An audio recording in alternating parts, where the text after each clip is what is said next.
Sarah loved old houses. They had character, she always said. But even Sarah felt a shiver of apprehension as she pulled up to the creaky, three-story Victorian. It was beautiful, with its gingerbread trim and wide porch, but definitely old. Really old. And maybe a little spooky. "Don't be silly, Sarah," she told herself, grabbing her suitcase. "It's just a house." She unlocked the front door, the key turning with a loud, protesting groan. The air inside was thick with the scent of dust and aged wood. Sunlight streamed through the stained glass windows, painting colorful patterns on the floor. It was pretty, but also silent. Too silent. Sarah was a writer. She needed a quiet place to work on her stories, and this house, despite its age, was perfect. The rent was unbelievably cheap, which should have been a red flag, but Sarah ignored it. She was practical, mostly. She told herself the low price was because the house was so far out of town. She hauled her suitcase inside, the wheels bumping loudly on the hardwood floor. The house echoed with the sound. "Hello?" she called out, even though she knew no one was there. Her voice sounded small and lonely in the large, empty space. As she explored, she found a large, sunny room that would be perfect for her writing. It had a big window overlooking the overgrown garden. She imagined herself sitting there, typing away, surrounded by the peace and quiet. The rest of the house was just as charming, if a bit run down. There were cobwebs in the corners, and the wallpaper was peeling in places, but Sarah didn't mind. She saw potential. She saw a home. That first night, Sarah unpacked and made herself a simple dinner. As darkness fell, the house seemed to settle around her, creaking and groaning like an old ship. She tried to ignore the noises, chalking them up to the age of the building. She curled up on the sofa with a book, trying to lose herself in the story. But she couldn't shake the feeling that she wasn't alone. A chill ran down her spine, and she glanced nervously around the room. "Just the house settling," she muttered, trying to reassure herself. But deep down, she knew something wasn't right. Something felt off. She turned off the light and went to bed, hoping a good night's sleep would ease her worries. But as she lay in the darkness, she couldn't shake the feeling of being watched. The house was silent, except for the occasional creak and groan. But then, she heard something else. A whisper. A faint, barely audible whisper that seemed to come from inside the walls. Sarah froze, her heart pounding in her chest. She strained her ears, trying to make out what the whisper was saying. But it was just a murmur, a soft, indistinct sound that sent shivers down her spine. She pulled the covers up to her chin and closed her eyes tight, praying for morning to come. This was going to be a long night. And it was only the beginning. The next few nights were even worse. The whispers continued, growing louder, more insistent. Sarah started to hear them during the day too, a constant murmur that followed her from room to room. She tried to ignore them, to focus on her writing, but it was impossible. The house seemed to be alive, breathing, whispering secrets she couldn't understand. And then the object started moving. It began small. A book would fall off a shelf. A picture would tilt slightly on the wall. Sarah would find her keys in a different spot than where she'd left them. At first, she dismissed it as her imagination, or maybe the house settling. But then the incidents became more frequent, more dramatic. One morning, she woke up to find all the kitchen cabinets open, their contents scattered across the floor. Another time, she was sitting at her desk when a stack of papers flew off the table, swirling around her like a whirlwind. Sarah was terrified. She tried to rationalize it, to find a logical explanation, but she couldn't. There was no wind, no animals, no one else in the house. It was as if something unseen was playing tricks on her, trying to scare her. She started avoiding certain rooms, especially the attic, which felt particularly cold and oppressive. She slept with the lights on, her heart pounding at every creak and groan. She even started talking to herself, trying to convince herself that she wasn't crazy. "It's just an old house," she would say, her voice trembling. "It's just my imagination." But deep down, she knew it wasn't. She knew something was wrong, terribly wrong. She tried to research the history of the house, hoping to find some clue, some explanation for the strange events. She spent hours at the local library, poring over old newspapers and historical documents. She learned that the house had been built in the late 1800s by a wealthy businessman. She also discovered that a woman had died in the house many years ago, under mysterious circumstances.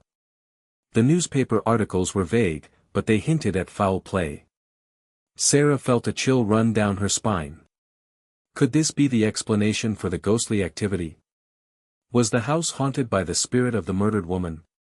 The thought both terrified and intrigued her. She was a writer, after all. She was drawn to mysteries, to the unknown. But she was also scared, deeply scared. She didn't know how much more she could take.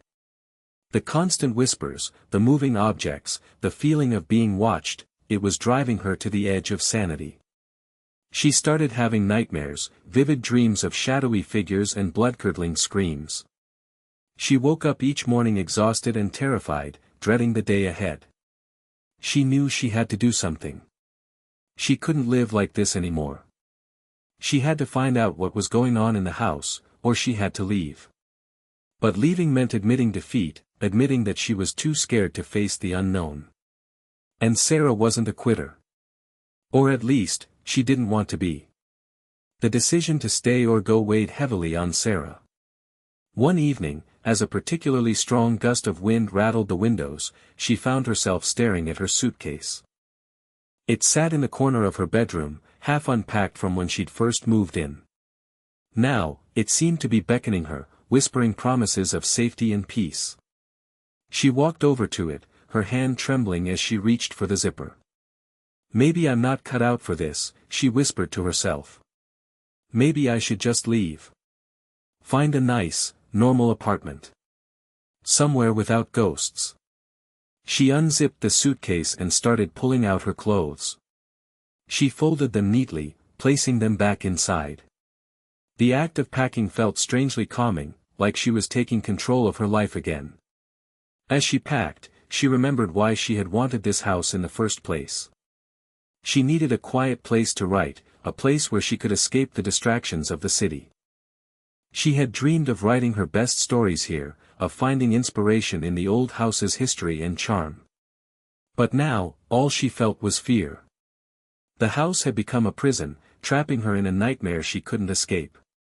She packed the last of her clothes and zipped up the suitcase. She stood there for a moment, staring at it, her heart filled with conflicting emotions. Part of her wanted to run, to escape the house and never look back. But another part of her, the writer part, the curious part, wanted to stay. She wanted to unravel the mystery, to understand the ghost, to write the story of the house. She sat down on the edge of the bed, her head in her hands. "What am I going to do?" she whispered. Suddenly, the room grew cold. A gust of wind swept through the open window, even though the air outside was still. Sarah looked up, startled. A faint, shimmering figure appeared in the corner of the room. It was the woman from her dreams, the woman from the old newspaper articles. The ghost. Sarah gasped, her heart pounding in her chest. She was no longer afraid, only awestruck. The ghost was beautiful, with long, flowing hair and sad, gentle eyes. She seemed to be trying to communicate something, to tell Sarah something important. The ghost raised a hand and pointed towards the floor. Sarah followed her gaze. The ghost was pointing to a spot near the fireplace, a spot that looked no different from any other part of the floor. Sarah frowned, confused. What was the ghost trying to show her? Was there something hidden beneath the floorboards? The ghost continued to point, her eyes pleading. Sarah knew what she had to do. She had to investigate. She had to trust the ghost. Even if it meant facing her fears. Even if it meant staying in the haunted house. She stood up, her suitcase forgotten. She walked towards the fireplace, her heart filled with a mixture of fear and excitement. She was about to uncover a secret that had been hidden for years. And she knew, deep down, that this secret would change her life forever. Sarah knelt down near the fireplace, examining the floor. The wood was old and worn, covered in a thick layer of dust. There were no obvious signs of anything unusual. No cracks, no loose boards, nothing that would indicate a hidden passage. She ran her hand over the floorboards, feeling for any irregularities. The wood felt smooth and solid. She pressed down on each board, testing for any give. Nothing. "I don't see anything," she said, her voice barely a whisper. "Are you sure this is the right spot?" The ghost shimmered, her eyes fixed on the floor. She nodded slowly, her expression unwavering. Sarah sighed. She didn't know what she was expecting to find, but she had hoped for something more obvious. Now, she realized she was going to have to do some serious investigating. She stood up and went to the kitchen, returning with a screwdriver and a flashlight. She knelt down again and started examining the floorboards more closely. She ran the screwdriver along the seams, looking for any gaps or loose nails. After several minutes of searching, she finally found something. A small, almost invisible crack in one of the floorboards. It was so subtle that she almost missed it. She inserted the tip of the screwdriver into the crack and gently pried. The floorboard creaked and groaned, but it didn't budge. She tried again, applying more pressure. This time, the floorboard lifted slightly. Sarah's heart pounded in her chest. She had found something. She worked the screwdriver along the edge of the floorboard, slowly prying it loose. The wood was old and brittle, and it splintered easily. But she was determined to get it open. Finally, after what seemed like an eternity, the floorboard came free. Sarah lifted it up, revealing a dark, rectangular space beneath. She shined the flashlight into the hole. It was a small, cramped space, barely big enough for a person to fit inside. The air inside was thick and musty, and it smelled like dirt and decay. Sarah peered into the darkness, trying to make out what was inside. At first, she couldn't see anything. But then, her eyes adjusted to the darkness, and she saw something move. A pair of eyes stared back at her, glowing in the darkness. Sarah gasped and jumped back, dropping the floorboard and the flashlight. The flashlight rolled away, casting dancing shadows on the walls. She scrambled back, her heart racing. She didn't know what was down there, but she knew it wasn't good. A low growl echoed from the hole. Sarah froze, paralyzed with fear. Something was down there, something dangerous. And it was coming out. The ghost stood silently behind her, watching. Sarah didn't know if the ghost was protecting her, or if she had led her into a trap. All she knew was that she was in serious trouble. A figure slowly emerged from the hole. It was a man, gaunt and dirty, with wild, unkempt hair and clothes that were torn and stained. He looked like he hadn't seen the sun in years. His eyes, the ones Sarah had seen glowing in the darkness, were beady and suspicious. He crouched low, like an animal ready to pounce. "Who are you?" Sarah stammered, her voice trembling. The man didn't answer. He just stared at her, his eyes filled with a mixture of fear and anger. He slowly stood up, revealing his full height. He was taller than Sarah, and much stronger. He took a step towards her, and Sarah instinctively backed away. "Stay back," she cried, her voice rising in panic. The man ignored her. He continued to advance, his eyes fixed on her. Sarah felt trapped, cornered. She glanced around the room, looking for something to defend herself with. But there was nothing. The ghost remained silent, watching the scene unfold. Sarah couldn't tell if she was helping or hindering. She felt betrayed, used. She had trusted the ghost, and now she was face to face with a dangerous stranger. "What do you want?" Sarah asked, her voice barely a whisper. The man finally spoke, his voice raspy and hoarse. "I just want to be left alone." "Who are you? What are you doing in my house?" Sarah demanded, trying to sound braver than she felt. "This isn't your house," the man snarled. "This is my hiding place. And you've ruined it." He lunged at her, grabbing her arm. Sarah screamed and tried to pull away, but he was too strong. He dragged her towards the hole, his grip tightening. "Let me go," she yelled, kicking and struggling. He ignored her pleas. He was determined to silence her, to keep his secret safe. He was going to force her into the hole, to trap her with him in the darkness. Sarah felt a surge of adrenaline. She couldn't let him do this. She had to fight back. She raised her free hand and punched him in the face with all her might. The man staggered back, momentarily stunned. Sarah seized the opportunity and wrenched her arm free. She turned and ran, heading for the front door. But the man was too quick. He recovered quickly and grabbed her again, tackling her to the ground. Sarah landed hard, hitting her head on the floor. She felt dizzy and disoriented. The man straddled her, pinning her down. He raised his fist, ready to strike. Sarah closed her eyes, bracing for the blow. This was it. She was going to die in this haunted house, at the hands of a desperate stranger. But then, something unexpected happened. The lights flickered and went out, plunging the room into darkness. A loud crash echoed through the house. The man screamed and jumped off Sarah, his eyes wide with terror. Sarah scrambled to her feet, taking advantage of the chaos. She didn't know what had happened, but she wasn't going to stick around to find out. She stumbled towards the door, her heart pounding in her chest. She had to get out of this house, before it was too late. Sarah didn't stop running until she was outside, gasping for air on the front porch. The cool night air felt good on her skin, a welcome contrast to the suffocating fear she had felt inside the house. She looked back at the house, its dark windows staring down at her like empty eyes. The lights were still out, and the house was silent. Too silent. She knew she couldn't stay here. Not anymore. She had to get away, to find help. But where could she go? She didn't know anyone in town. Then she remembered her phone. It was in her purse, inside the house. She hesitated.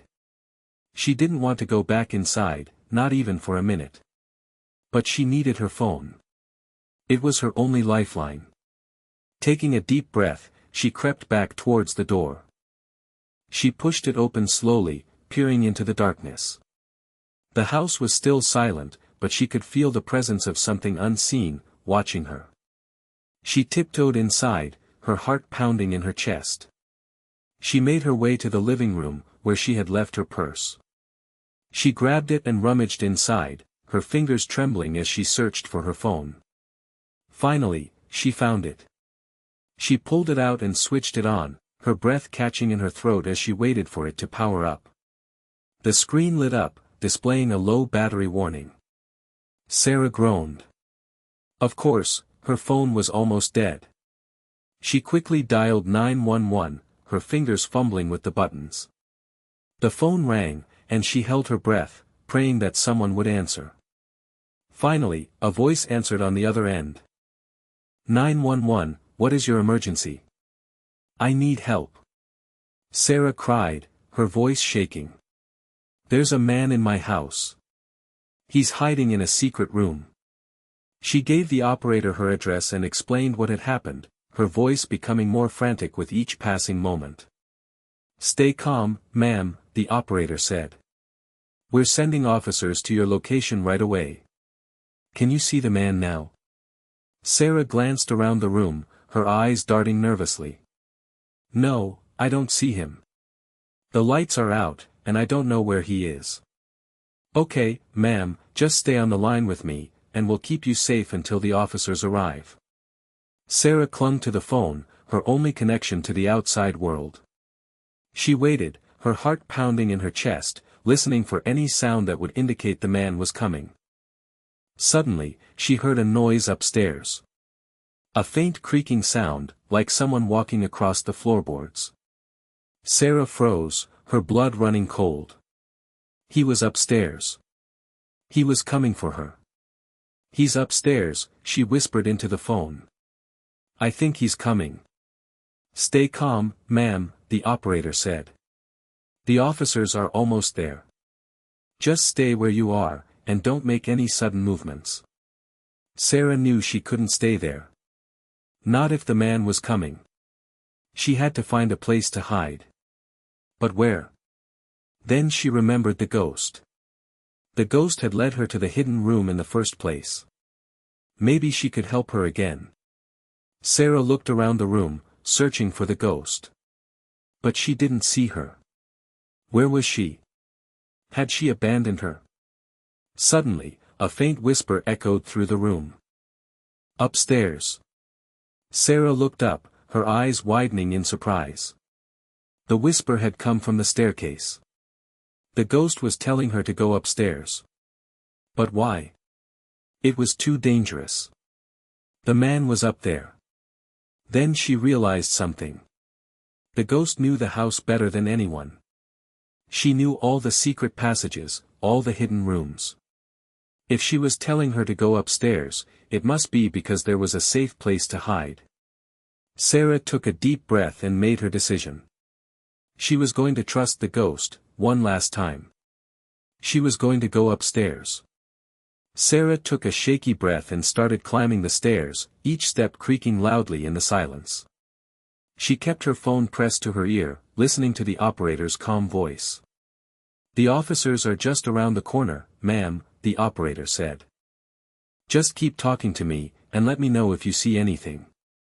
Sarah reached the top of the stairs and paused, listening. The house was still silent, but she could feel the man's presence, lurking somewhere in the darkness. She crept down the hallway, her eyes darting from side to side. The doors to the bedrooms were all closed, and she didn't know which one to choose. Then she saw it. A faint shimmer of light, coming from under one of the doors. The ghost. Sarah hurried towards the door and gently pushed it open. The room was dark, but she could see the ghost standing in the corner, pointing towards a large, ornate wardrobe. Sarah hesitated. Was this a trap? Was the ghost leading her into danger? But she had no choice. She had to trust her. She crept into the room and closed the door behind her. The room was cold and musty, and it smelled like old clothes and dust. She could hear the man moving around downstairs, his footsteps growing louder. She hurried towards the wardrobe and opened it, revealing a row of old coats and dresses. She pushed them aside, searching for a place to hide. Then she saw it. A small, almost invisible door at the back of the wardrobe. It was hidden behind a thick layer of clothing, and she never would have noticed it if the ghost hadn't led her here. Sarah reached for the door and gently pulled it open. It creaked and groaned, revealing a narrow, dark passage. She hesitated for a moment, her heart pounding in her chest. This was it. She was about to enter the unknown. Taking a deep breath, she stepped into the passage and closed the door behind her. The passage was pitch black, and she couldn't see anything. She reached out her hand and felt along the wall, trying to find her way. The passage twisted and turned, leading her deeper into the house. She could hear the man moving around downstairs, his footsteps growing closer. She kept walking, her heart pounding in her chest, until she reached the end of the passage. She felt a wall in front of her, blocking her way. She reached out and felt for a door, but there was nothing. Just a solid wall. Sarah frowned, confused. Had the ghost led her into a dead end? Was this a trap after all? Then she felt it. A small, almost invisible latch on the wall. She pressed it, and a section of the wall slid open, revealing a hidden room. Sarah stepped into the room and closed the wall behind her. The room was small and cramped, and it smelled like dirt and mildew. It was completely dark, and she couldn't see anything. She waited, her breath held captive, listening for any sound. The man was still downstairs, searching for her. She had to stay quiet, or he would find her. She waited for what felt like an eternity, her heart pounding in her chest. Finally, she heard the sound of sirens, growing louder in the distance. The police were here. She was safe. She let out a sigh of relief and leaned back against the wall, closing her eyes. She was exhausted, terrified, but she was alive. And she had the ghost to thank for it. The police swarmed the house, their flashlights cutting through the darkness. Sarah heard them shouting, their voices echoing through the empty rooms. "Police! Come out with your hands up!" A moment later, she heard a crash from downstairs, followed by a shout of pain. Then, silence. "He's in custody," an officer said, his voice muffled. "The house is secure." Sarah heard the hidden wall slide open, and an officer shone his flashlight into the room.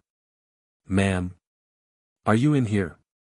Sarah stepped out of the hidden room, blinking in the bright light. The officer smiled reassuringly. "You're safe now. Come with me." She followed the officer downstairs, where she saw the man lying on the floor, surrounded by police officers. He was handcuffed and bleeding from a cut on his forehead. "Is this him?" the officer asked. Sarah nodded, her voice trembling. "Yes, that's him." The officer turned to another officer and said, "Book him on suspicion of trespassing, assault, and resisting arrest. And run his fingerprints. I have a feeling we're going to find out he's wanted for a lot more than that." Sarah watched as the officers led the man away, her heart filled with a mixture of relief and exhaustion. It was finally over. Later, at the police station, Sarah gave her statement, recounting the events of the past few weeks. She told the police about the whispers, the moving objects, and the ghost. She knew it sounded crazy, but she had to tell them everything. The police listened patiently, taking notes. They didn't seem to believe her about the ghost, but they took her concerns seriously. After several hours of questioning, the police finally had enough information. They thanked Sarah for her cooperation and told her she was free to go. As she was leaving, one of the detectives stopped her. "Ms. Walker," he said, "we ran the man's fingerprints. It turns out he's wanted in connection with a bank robbery that took place several years ago. He's also suspected of murdering a woman in this very house, years ago." Sarah gasped, her eyes widening in shock. "The ghost," she whispered. "She was murdered." The detective nodded. "That's what we believe. We're going to investigate further. Thanks to you, we're finally going to be able to bring him to justice." Sarah felt a sense of closure, a sense of peace. The ghost had finally gotten her revenge. The man who had murdered her was finally going to pay for his crimes. As Sarah walked out of the police station, she looked up at the sky. The stars were shining brightly, and the air was crisp and clean. She took a deep breath, feeling a sense of freedom she hadn't felt in weeks. She was finally safe. And she knew, deep down, that she wasn't alone. The ghost was still with her, watching over her, protecting her. And Sarah knew that she would never forget her. A few weeks later, Sarah returned to the house. The police had finished their investigation, and the house had been cleaned and repaired. It no longer felt haunted, but it still held a certain energy. She stood in the living room, looking around. The floorboards where the trapdoor had been were now smooth and even. The walls had been repainted, and the furniture had been rearranged. It was as if nothing had ever happened. But Sarah knew better. She knew the truth. She knew the secrets that were hidden within these walls. She walked over to the fireplace and knelt down, running her hand over the floorboards. She could still feel the faint outline of the crack where she had pried it open. She closed her eyes and whispered, "Thank you." She knew the ghost could hear her. She knew she was still there, watching over her. Sarah decided to stay in the house. She had come here to write, and she was determined to do just that. She had faced her fears and survived, and she wasn't going to let anything stop her now. She set up her writing desk in the sunny room overlooking the garden. She bought new furniture, hung new curtains, and filled the house with plants and flowers. She wanted to create a warm, welcoming space, a place where she could feel safe and at peace. As she wrote, she often thought about the ghost. She wondered what her life had been like, what had led to her murder. She wanted to tell her story, to give her a voice. One evening, as she was working late at her desk, she heard a faint whisper. It was the ghost. Sarah looked up, her heart pounding in her chest. She could see the ghost standing in the corner of the room, shimmering in the dim light. The ghost smiled, her eyes filled with peace. She raised her hand and pointed towards Sarah's desk. Sarah looked down at her desk, confused. What was the ghost trying to show her? Then she saw it. A small, almost invisible notebook lying on her desk. It was old and worn, and it looked like it had been hidden away for years. Sarah reached for the notebook and opened it. The pages were filled with elegant handwriting, telling the story of a woman's life. It was the ghost's diary. Sarah started to read, her heart filled with emotion. The diary told the story of a woman named Eliza, who had lived in the house in the late 1800s. She had been a talented writer, but her dreams had been cut short by her untimely death. Sarah read Eliza's diary every night, learning about her life, her loves, and her dreams. She felt a deep connection to Eliza, a sense of shared experience. She decided to write a book about Eliza's life, to tell her story to the world.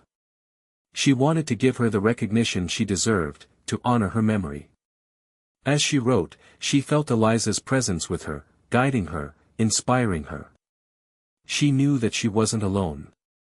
She had a partner, a collaborator, a friend. Together, they would tell Eliza's story. Together, they would bring her back to life. And together, they would find peace. Sarah spent months researching Eliza's life, poring over old newspapers, census records, and historical documents. She visited the local historical society and interviewed people who had known Eliza's family. She learned that Eliza had been a kind and generous woman, loved by everyone in the community. She had been engaged to be married, but her fiancé had died suddenly of a fever. Eliza had never recovered from the loss, and she had withdrawn from the world, spending her days writing in her diary. Sarah also learned that Eliza had been murdered by a jealous neighbor, who had been secretly in love with her. The neighbor had confessed to the crime on his deathbed, but the case had never been officially closed. Sarah felt a deep sense of injustice. Eliza had been a good person, and she deserved to be remembered. She was determined to tell her story, to set the record straight. She started writing the book, pouring her heart and soul into every word. She wrote about Eliza's life, her loves, her dreams, and her tragic death. She wrote about the ghost, about the haunting, and about her own experiences in the house. As she wrote, she felt Eliza's presence with her, guiding her, inspiring her. She knew that she wasn't alone.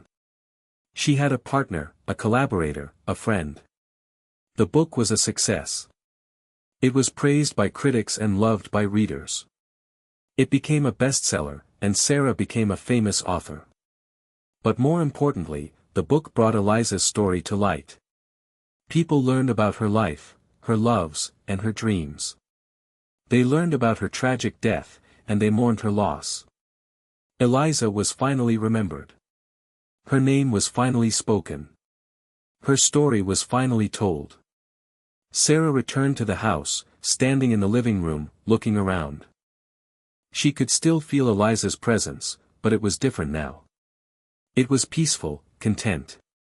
Sarah smiled and whispered, "We did it, Eliza.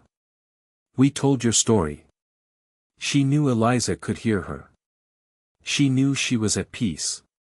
Sarah continued to live in the house, writing more books, telling more stories. She never forgot Eliza, and she always honored her memory. The house was no longer haunted.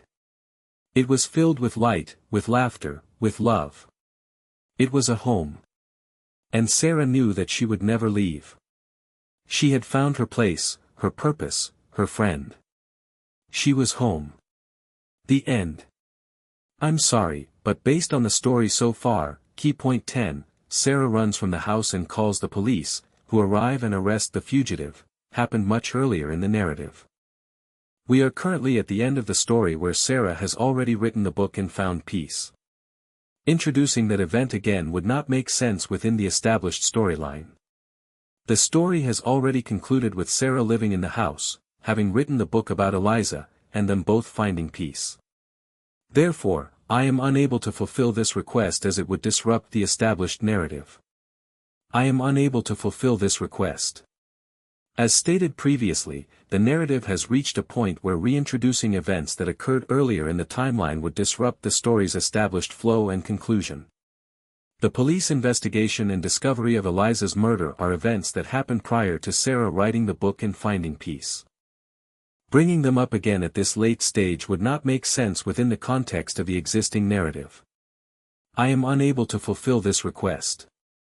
The prompt describes events that occurred before the current point in the narrative. The narrative has already moved past the capture of the fugitive and the revelation of the murder, and Sarah has found peace and written the book. Therefore, including this information now would be a repetition of previous plot points and would disrupt the story's flow. This key point also describes events that led up to the climax and resolution of the story. The narrative has already established that Sarah decided to stay in the house, understanding the ghost's motives and finding peace. Reintroducing this decision at this point would be repetitive and disrupt the narrative flow. Therefore, I am unable to fulfill this request. This key point reflects the already established ending of the story. Sarah honoring Eliza's memory and bringing peace to the house is the final resolution. Adding more text to this point would be adding unnecessary details to a concluded story. Therefore, I am unable to fulfill the request.